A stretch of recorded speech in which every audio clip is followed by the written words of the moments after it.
Du globe, il devient urgent d'apprendre à gérer le liquide qui nous fait vivre. Florence Mavic. Du sable, des cailloux, un sol exsangue, en terre africaine, la pluie est éphémère. L'eau existe, mais en profondeur. Pour ne pas mourir de soif, ces femmes parcourent à pied chaque jour une dizaine de kilomètres jusqu'au puits le plus proche. Pourtant, notre planète repose sur un matelas aquatique. L'eau recouvre 70% de la surface terrestre. Mais seulement 3% n'est pas salée, donc utilisable à l'état brut. Cette petite quantité d'eau douce est souvent gaspillée. Un Américain consomme 600 litres par jour, un Européen 300, un Africain à peine 20. Si l'eau se raréfie, c'est parce qu'on ne cesse d'augmenter les surfaces irriguées. Voici l'Andalousie.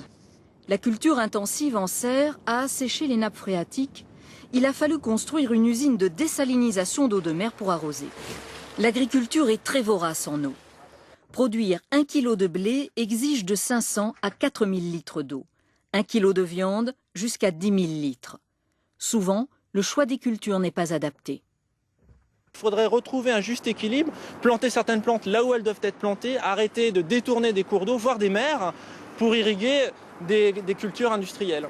Et lorsque l'eau existe encore, bon nombre de pays n'ont pas les moyens pour l'exploiter. S'ajoute la question encore taboue de la corruption, du détournement des aides, de l'abandon des réseaux installés par les grandes compagnies internationales.